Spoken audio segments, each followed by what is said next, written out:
Butterscotch ফ্লেভারটা, আর থিমটা হচ্ছে মিকি মাউস। তো সেই থিমের কেকটাই বানাতে দিচ্ছি এখন। এত বৃষ্টির মধ্যে আরেকজনের দিকে অফিসের কাজ চালাচ্ছে। এটা মিকি মাউসের, এটা ওই কেকের সাইডে এরকম ভার্টিক্যালি বসবে। আর যেহেতু এডিবল খাবার জিনিস, তাই এরকম প্যাকেটের র্যাপ করে দেওয়া যাতে বাইরে ধুলো টুলো না লাগে।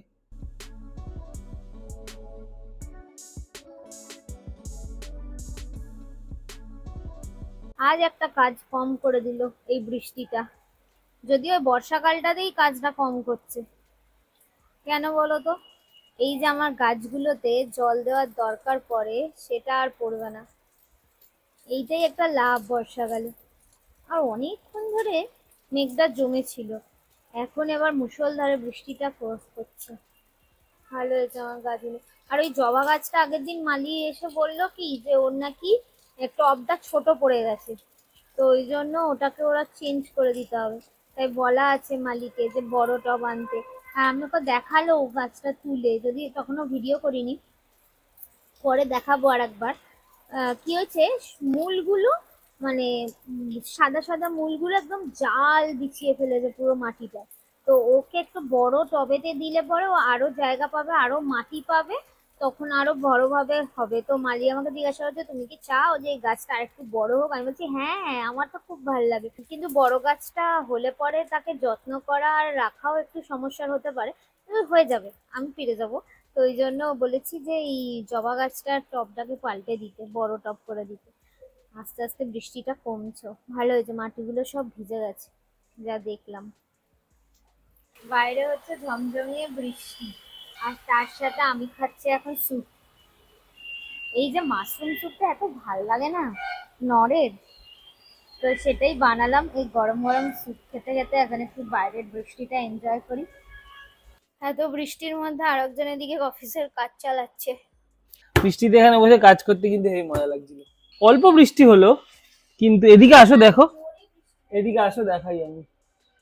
এইটুকুর মধ্যে জল দাঁড়িয়ে গেছে, এখান থেকে দেখা যাচ্ছে কিনা জানি না। এখানে জল খুব একটা দাঁড়ায় না, কিন্তু এটা বোধহয় এই প্রচন্ড জোরে বৃষ্টি হলো বলে এই জলটা দাঁড়িয়েছে, ক্লিয়ার হয়ে যাবে আবার। এরকম কালো মেঘ করে বৃষ্টি হলো, আর এখন আবার রোদ উঠে গেছে। কি হচ্ছে এই কদিন ধরে বুঝতে পারছি না। আবার দেখো ওই ওই কোনার দিকটা আকাশে নীল নীল, সকালবেলা ওই ক্লাউডি মেঘের অ্যাম্বিয়েন্সটা কি সুন্দর সেট হলো, তারপর এরকম রোদ উঠে গেলে আর ভালো লাগে। সকালে আমেজটাই অন্যরকম ছিল আজকে। আর এই সপ্তাহে যা আমাদের অফিসের চাপ চলেছে সেসবগুলো সামলে তার মধ্যে একটা কেকের অর্ডার এসছে। যে নেয় সে আমার কাছ থেকে অনেক দিন ধরেই কেক নিচ্ছে। আর আজকের কেকটা হচ্ছে তার বেবি, তার 1 ইয়ার বার্থডে। আর তার বাটারস্কচ ফ্লেভারটা, আর থিমটা হচ্ছে মিকি মাউস। তো সেই থিমের কেকটাই বানাতে দিচ্ছি এখন।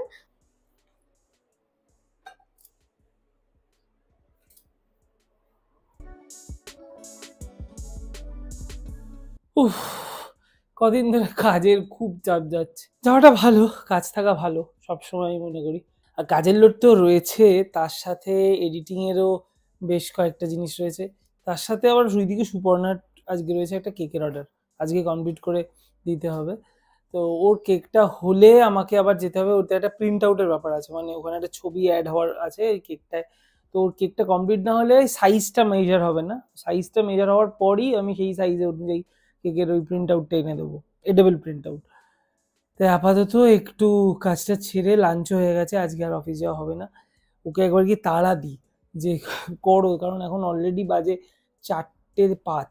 এবার ও যদি এখানে তাড়াতাড়ি শেষ না করে, ওইদিকে আবার দোকানটাকে ডিলে হয়ে যাবে, প্লাস বৃষ্টি পড়ছে এখন, একটু তো বাইরের ওয়েদারটা হালকা। গিয়ে ওকে একটু তাড়া দিই যে একটু তাড়াতাড়ি ট্রামকোটটা তুমি শুরু করো, তাড়া দিই। এই সুপর্ণা, ও তুমি শুরু করে দিয়েছো? যাক, এদিকে আমাদের দেখ, এই একটা কাজের কাজ হয়েছে, তুমি তাড়াতাড়িতে শুরু করেছো।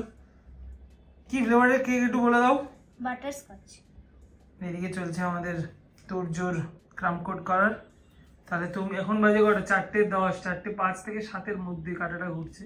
তাহলে তোমার আর 15-20 মিনিটে হয়ে যাবে ক্রামকোট। ঠিক আছে, তাহলে 4:30টায় আমি বেরোবো প্রিন্ট আউটটা আনার জন্য। এই ক্রামকোটটা করে ফ্রিজে তো কিছুক্ষণ রাখতে হবে না? হ্যাঁ, তো আমি চলে যাবো, বৃষ্টি তো এখন পড়ছে না। ঠিক আছে। দেখেই টেস্টি লাগছে কিন্তু।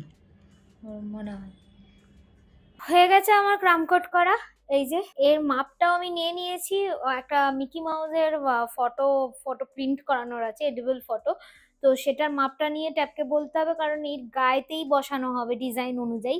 তো সেই জন্য সেটা নিয়ে দেখলাম 7 সেন্টিমিটার। তো ট্যাবকে বলে দিই যে এই মাপের একটা মাপের মধ্যে আর কি নিতে হবে ছবিটা। তো এখন এটাকে ফ্রিজে রাখি।